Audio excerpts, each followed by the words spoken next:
Carry, okay, it's not common, but that's about the way that people are playing him right now.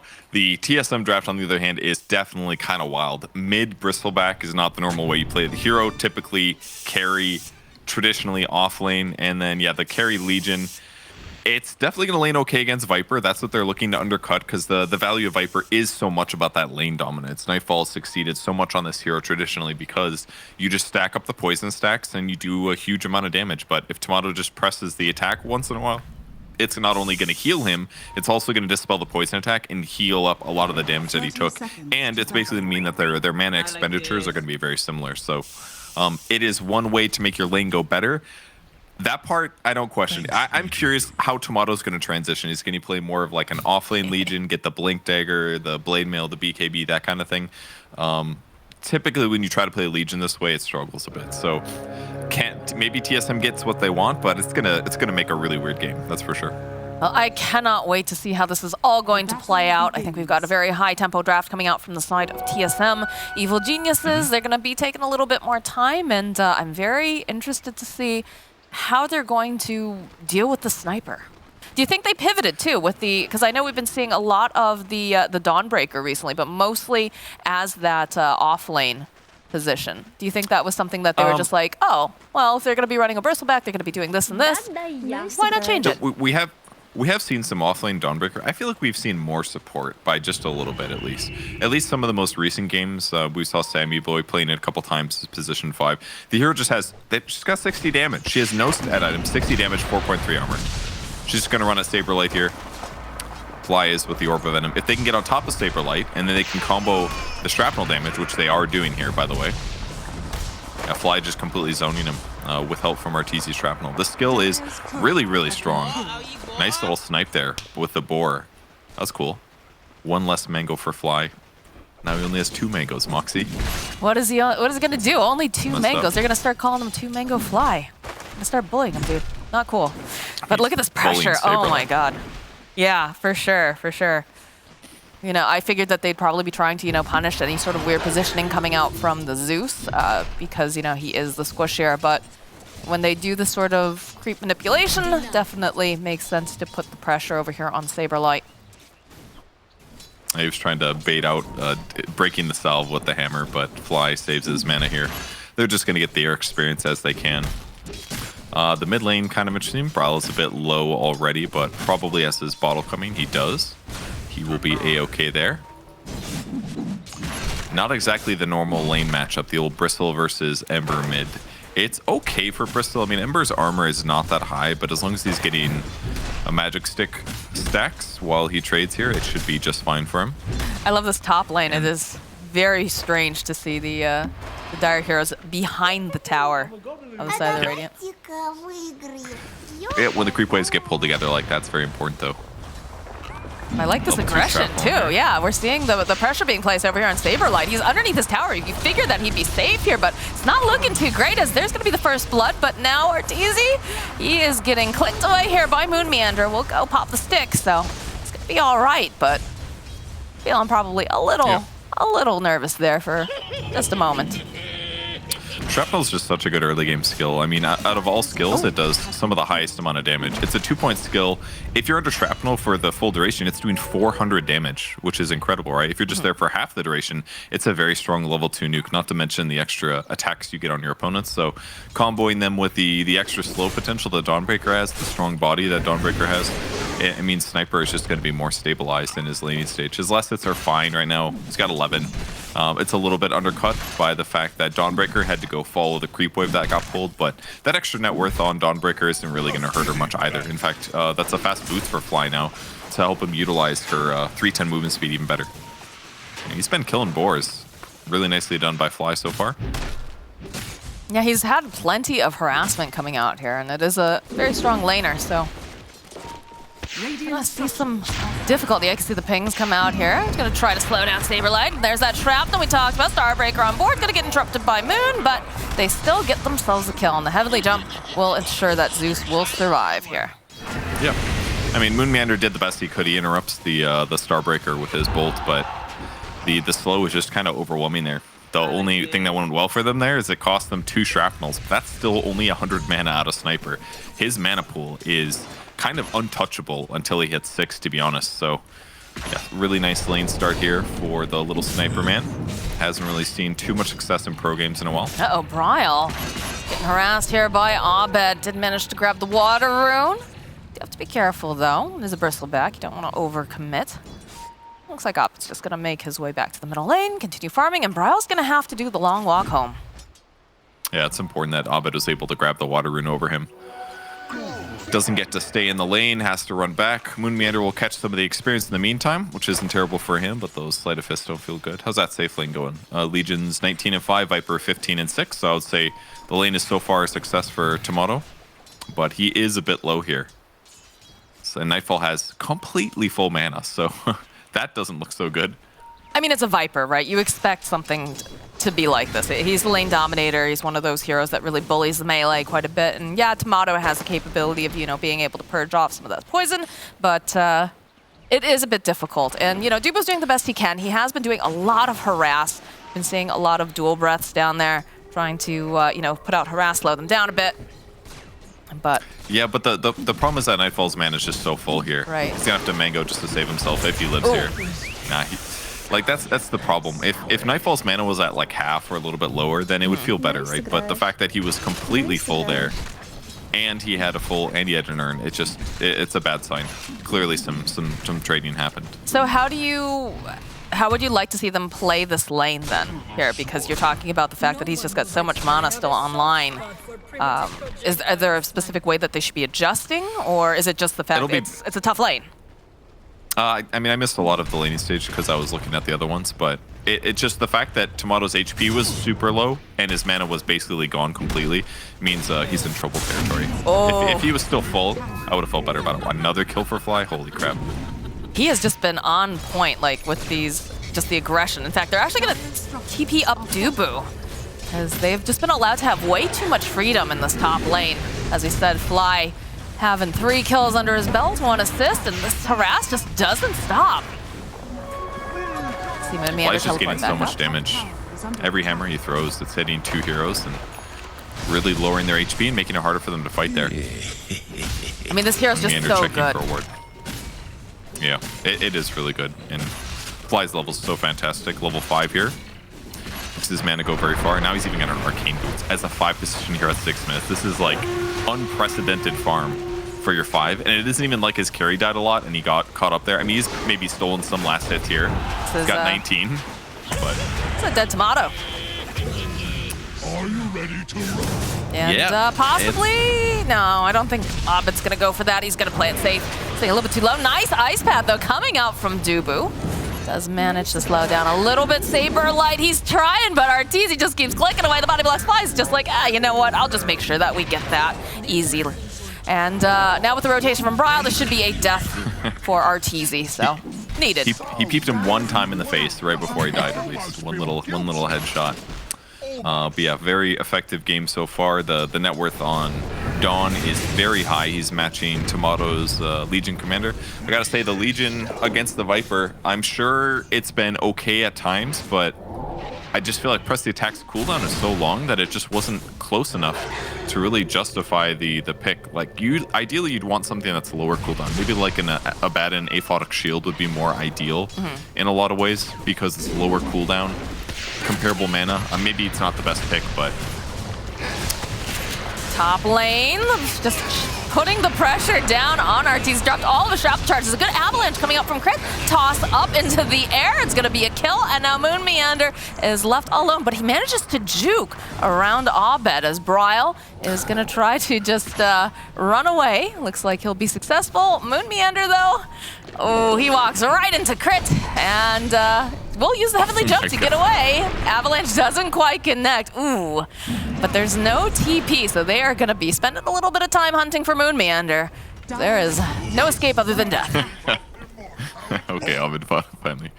Little ankle's broken, but works out. 2K gold advantage. 2K gold advantage now for EG. They are sitting very nice. Viper, there it is. Nightfall top net worth as per usual. He wins his lane. They leave his lane. He's got 48 CS, 22 denies here. Full treads. He's got earn charges. He's got the wand. He's going to spot Dubu. Is quite the kill. Indeed. Yep. Wasn't going to be able to escape No. that, especially not with the rotation from Fly.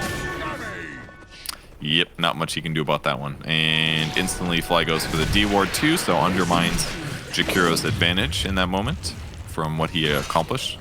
They're going to shift Saberlight into this lane. This will be a little bit easier for a matchup, but the fact that Viper is almost level 8 is not going to be fun to lane against for Saberlight. At the bright side, at least he does have Helm of the Dominator, so he's got enough summons where fighting him head-on would be possible, or at least Viper would have trouble dealing with him. But now Nightfall is just going to backlane himself.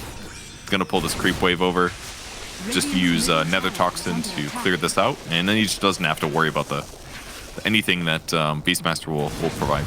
I feel like Saberlight has not had a fun game, just period, right? Because of the top lane constantly being harassed by Fly, and of course a sniper, and then now, you know, going to the bottom lane. He's gonna have to probably deal with the Viper at some point. But he's doing his best here. He's trying to make up for it, as we do see Bryle here now in the top lane. He's just taken a nice big stack, a couple stacks actually, over in his triangle, and he's just gonna continue to farm and put on the pressure. But yep, like we said, here comes Nightfall. This is not the coziest of lanes. This Sniper's also here. And Cyberlight just he's got to says farm out. somewhere. This is just way too scary. The center will slow things down, certainly. Get the creeps off the tower. That means they can't attack it quite as much. But he's already outranging the tower at this point, so we're just going to see RTZ attack this and shoot it with his little expensive lasers instead. But in the meantime, they're not slowing down in other places. Abed and Crit have been lingering around mid lane for quite a while here, looking for kill opportunities. Tomato is hitting creeps. He's queuing up a Midas. That's a good indication about how he feels about this game right now. I don't know. Every time that I try to stupidly... I'm not saying this is dumb for Tomato to do this. It's definitely dumb for me. Whenever I've tried to play Legion anyway outside of offlane, it feels really bad to me. Because you get to this like mid-game period where, yeah, maybe you have like a good laning stage. You get like a Blink Dagger. You get some dual kills. But the hero just doesn't scale nearly as well as a carry-like hero. It just doesn't quite feel like that type of hero. So the fact that his laning stage was lost as well makes me feel like he's going to run into similar problems here. I mean, usually when I've seen the Legion Commander, if it's not offlane, it's been in the mid. It's actually like a South American special. See a lot of like Leo style playing that. And it is very dependent though upon, you know, being snowbally. And also it's been quite a while since I've seen it really played in that position. So perhaps they thought it was just an elegant solution, would give them a little bit more sustain and lane against Nightfall.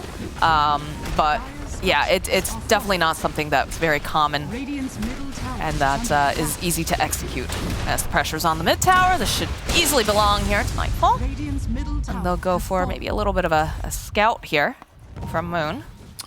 Yeah, kind of an interesting ulti. Maybe looking to see if they could pick off some heroes, but they basically accomplished nothing with that, which is a bit of a bummer. And in the meantime, Arteezy's clearing his tri-camp. 3k gold advantage now for EG, abusing their hunting. laning stage has been very good. They saw that they used the ultimate for that zone, so it's gonna be the roar, but the follow-up here from Fly, so the Guardian, slight come out from Abed, and they take advantage of that ultimate earlier, so they were able to smoke up and take out Saberlight. Very nicely done. He's basically got Holy Locket already on Fly. He's actually got the whole components. He just disassembles if he wants. He's probably going to want to pump his man up a bit more first before he disassembles this, but I don't see why he doesn't just go for a fast eggs after. Maybe not fast, but I mean, he's having such a good game. His net worth is just behind Tomatoes.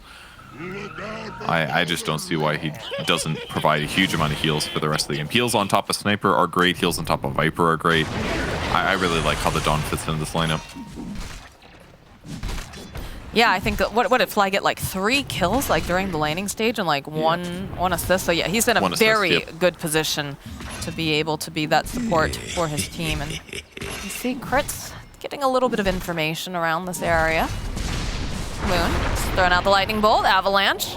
It's tossed out. They do have Fly nearby. In fact, a lot of EG making their way over. They're gonna go and just hold Bryle in place. The follow-up toss here, but it's a good ice path through Macro Pyre. A couple slights getting tossed through. Crit scrambling to chase after them. The slow over onto Dubu. They should be able to catch him at the very least, and they actually catch themselves a Zeus too. So Moonmeander gonna be forced to use that jump. As EG continues to just click away. They know that they're very powerful right now. They dropped the Nether Toxin over here and a Viper Strike on Bryle. They'll easily purge it off, but TSM forced out of their own jungle. That feels really bad. It does. It's very similar to what we saw last game, or last series with the Quincy crew versus Felt. Once you get your laning stage, what you need to do is take heroes that are not your hard carries, and you need to go invade enemy territory like this. So even if you don't necessarily get a kill, they got one, they killed the Jakiro. Even if you don't necessarily get a kill, you're forcing these opponents to run away from these areas that they want to farm in. And Meander looking kind of dead here to me. Yeah, I don't think he survives this. Yeah, he definitely does not survive this. Another kill here for Nightfall. So much damage. So you get them to leave their safe areas where they want to farm. They're spending time running away from you. In the meantime, your carry is still hitting creeps. RTZ going for the standard build, the Mask of Madness with the Dragon Lance. It's got 3 points in headshot. So he'll probably go a hybrid right-click build. He's actually going to go for a Hurricane Pike and a Deso. I actually really do like Deso on Sniper. It's quite fun. His headshot does physical damage, so Deso is going to increase that. And with Take Aim, you can just do a huge amount of physical damage. And against some of the TSM lineup, it's going to be really effective. Against Zeus, he's going to shred very easily. Jakiro's going to die super easily. Even Legion Commander might have some armor issues in the mid-game. Maybe Bristleback is an example of a hero that won't worry as much, but it just depends when he's able to buy a plate mill. So kind of a little bit of a different sniper build than we normally see, but I've done this one before. It's pretty fun. And it makes you shoot red lasers. Very cool. Yes, I'm sure that is. Oh man, I gotta shoot those red lasers. Best part, yes. Exactly. Give them the red pew-pews instead of the regular ones. I am curious though, now we do have the, I believe the Blink Dagger is completed now for the Legion Commander. She's smoked up. They're looking to see if they can get the jump on someone, but of course, EG not in their area, not in this part of the jungle, so they're going to have to wait. As Moon, he keeps trying to deward this area, and it's just such a spooky place for him every single time. Yeah. Yeah, he's maxing out Heavenly Jump second. I actually did see a little bit of a Reddit thread today talking about how it's good to max this second as a slightly higher win rate in pubs, but sort of agree. But TSM is going to clear out the creep wave here. The reason it's kind of nice is because it's a really powerful slow. Oh, Tomato was hoping that he could get that duel off. It was very close, but again, I believe it was Quinn who said if you're playing this hero right, if you're playing Ember correctly, you should technically never die. You should always have a remnant and have fast fingers, so. That is one problem with this draft coming out from the side of TSM is they don't have the most reliable lockdown. That is a bit of an issue. Yeah, that's one of the nice things that Legion brings you, but even still, catching the Ember Spirit is always going to be hard. It's Abed, for God's sake. He is very quick at reacting to this. He's great on elusive heroes and heroes that have like a lot of mobility too. You know, we've seen him a lot on the Storm in the past, obviously, but also his puck is just A tier, so S tier rather. It's very cool. Very cool to see TSM make the moves they just did, though. Taking the top tier 2 despite being at a net worth advantage, taking Shrine, and then easily controlling Roshan. In the meantime, EG's been pressuring the bot tier 2 themselves, but it's just a lot slower, so their movements with the smoke kind of spooked EG out of the area despite their net worth advantage, and now they're just in a pretty decent place. They have a shard on Zeus as well, so they're going to have some static field damage too. Once he skills Arc Lightning, this is going to be even better. Yeah, did see the BKB completed now for Nightfall, so he's already incredibly difficult to kill. He actually has no deaths at all so far, but now it's even going to be harder, as also now the Blink Dagger picked up here for Tiny, so Crit's going to be able to do some great initiation, and then the follow-up coming out from his team, while RTZ just sits far in the back, or doesn't even show up to fights, honestly, is going to be a big problem for TSM. Yeah, he's changing his mind on itemization, opting, he wants to go Silver Edge now, which makes perfect sense. Very, very good against Bristleback, obviously, to break his back. Can be decent against the Legion Commander as well. Can break her Moment of Courage, which is a large amount of her damage output. But he just wants to be survivable and not get gone on if possible, and being invis is a great way to have part of that solution. Oh, okay. But for now, just continuing his farm. Little ulti there behind Moon. Yeah, they're looking for the scout, and they do end up finding the Bristleback. Brawl trying to run away with the Solar Guardian coming out from Fly. They are going to be able to take out the Aegis, and they'll take out a Shrine while they're here, and go right back in. Looks like Legion Tomato, he was trying to help out, but it is just not going to happen, as now Tomato also in a bit of a sticky situation. Beautiful Ice Path, though, getting dropped by Dubu. Will slow down the rest of the team and cancel out some of those blinks. It looks like Saberlight is considering making his way through here. Hear the roar, they find themselves the Ember, they drop the Ice Path, and they'll get some dual damage over onto Tomato, but now they have a problem because Arteezy is just clicking away on Tomato, and he just cannot do anything. He's being kited so well, he will end up dying. The old take aim perma headshot there means that even though Legion got a dual kill, that's your carry dying. For what? 10 damage. That's what he accomplished, getting that duel off. So kind of tough there. The slow from the sniper really paying off big time. But unlimited scaling. That's true. Ultimately, grabbing the Bristle was great. Getting the blink on crit is super important because they are such a good lineup for keeping space between themselves and their opponents. I love how they took the Shrine halfway through, and then they get the old ulti down, or I should say, the Nether Toxin, breaking Bristle, making his hero basically useless, just a phase in a Vanguard there. But they've got great positioning between Sniper being super far range. Ember can poke and escape quite easily. Viper's attack range is very high, and even if he does get gone on, he's got a BKB, so he's pretty safe. And then, of course, Tiny can toss back to make that even harder for the Radiant squad. This feels like it's a hard game for TSM. Yeah, I was about to say, this feels like a very hard game for Bryle because they just have so many ways of being able to kite him. On the bright side, one of the nice things, if you look at the draft coming out from TSM, it is fairly skirmishy. It is something that, after you get jumped on, you can opt to, try to get a smoke. In fact, that's exactly what they do, because now they have the BKB. They're going to walk right into each other, a rumble over here, but look at this AoE damage coming out. There it is, the Solar Guardian coming out. They just melt. It is a disaster for TSM as the Bryle runs away with that fresh BKB. Abed, though, he's in pursuit. He would like to get the kill over on the Zeus, and he should be able to manage it. My God. Oh, that couldn't have been worse, without a doubt. They were so clumped up. Crit manages to get the Avalanche out. That sets up the Dawnbreaker ulti, which fully channeled on these guys, healing them up, dealing damage too. Plus the stun follow-up. Oh, that was just... And they just took a bath in the Nether worst Toxin case. the entire time. Like, it is... That was a very huge disaster. Yeah, we can see this in the replay, just the rumble that comes through. Beautiful Avalanche, Solar Guard. They drop the Nether Toxin over on the ground. Abed's just allowed to slide around the entire time. It's just... It's insane. It's absolutely insane. That was quite the wombo combo. What a fight. Now 10k gold advantage for EG. The only person they didn't kill was the Bristle, who used his fresh BKB, now on cooldown for another 25 seconds. But yeah, TSM's trying to get back into the fight here with these, with using their skills, and they've got great chain stun, but they cannot run into that situation again. I haven't seen a grouping like that in a long time, but they were not expecting to run into EG there, and they really paid for it. It was such a choke point too. Yeah, just the odds of that happening, like you said, not something we see super commonly, especially the smoke on smoke directly running into each other like that. Damage dealt though right now, 11.9k over on Abed. He is doing quite a bit here as TSM trying to figure out, how do we approach this? How do we get into these fights? And they have to initiate, get some chain stuns off. Ideally on Ember would be excellent. Kill him first so he can't be annoying in the fight. Ideally you don't lose too many heroes in the meantime, but you've got to worry about tossbacks from Tiny. Got to worry about Dawnbreaker ulti. Flies about 1,800 away from his Axe. By the way, he's 5-0 and 10, having a certainly like one of the record performances we've seen on Dawnbreaker before. But they're just in a really good spot at the moment with net worth advantage. Tomato's looking for a little duel. He's got Blade Meld ready to go. So if you find Sniper, easy kill. Really, really easy kill. Yeah, he was hoping Sniper would run to the right. Ends up blinking or running to his left there. The Silver Edge. It was a good try to fish for that kill, but not able to get it. no. They even went to try to scout with the ultimate over on Zeus. But yeah, they were hoping he was close. Because if Sniper's kind of nearby, all he had was Invis, so they could have ran him down certainly. But the fact that he went left instead of right back to a normal defensive area means he does not get the kill.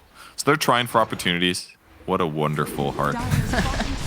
did you see how fast they collapsed around Arteezy, though? The second that Thunder God's Wrath went out, they were like, oh God, they're hunting. And they immediately just grouped together like, all right, come at us. It's actually very, very impressive. I like the way that they're playing together and making this like impenetrable like rock wall plus poison and all that stuff. It's really an elegant draft, honestly, coming out from EG. You get on top of Sniper, you just get tossed away by the Tiny. You've got, all these methods of being able to kite especially, you know, for this Bristleback. Brawl doing a decent job considering that he does not have an easy game with everything that they're throwing out here, but do get a duel off, and oh my god, yeah, it almost looked like it was going to be able to do it, but the Roar coming out! Okay. They end up getting the kill on Arteezy, and they'll be able to punish Fly. So with some fast TPs coming out from the side of TSM, Tomato will end up surviving that. That was so close. I thought for sure that Tomato was dead. It looked really rough, unfortunately, with all the blade mail and stuff, and the nice Solar Guardian, yeah, pumping the heal out. But all of a sudden, the damage stopped. It looked great. I think he had Mask of Madness on as well. He's just dealing the damage, but then the stun was really what offset things, and the Roar followed, very important. Stuns the sniper, so he can't get that last attack in, and pushed Dawnbreaker out of melee range, so she couldn't get it either. So very, very close play there. And nice little moment for TSM to get some back on the map. No duel. Still only 10 damage on the Legion Commander. Certainly playing utility this game. Felt like those chains lasted forever over on Moon. He's got the extra duration talent, so 4 seconds it lasts. But at least Zeus can pressure out these, push out these creep waves to help counteract some of what Abed's accomplishing. That's one good thing. We're gonna see another smoke from EG moving into the tri-camp here. Yeah, there are Saberlight a couple perfectly people positioned.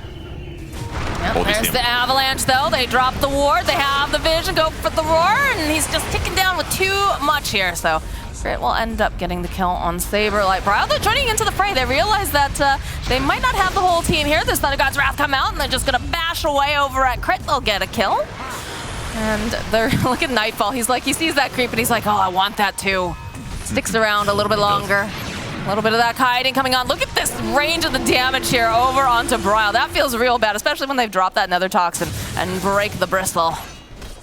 Yeah, I got him with the Silver Edge initially, and that was really what opened up that start of the fight. But ultimately, props to Crit on how they engaged on the tri-camp. So many times you see people do those smokes, the smoke breaks, you get spotted. He paused when he saw the creeps, he put the ward down, and that's what allowed them to grab the Beastmaster kill. And yeah, they get punished, but this is a delayed timing for TSM FTX. The Ags finally was finished there by Bristle.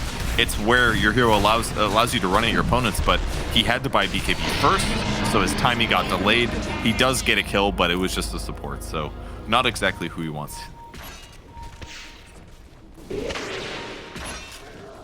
Side of TSM, they've grouped together over here in this mid lane.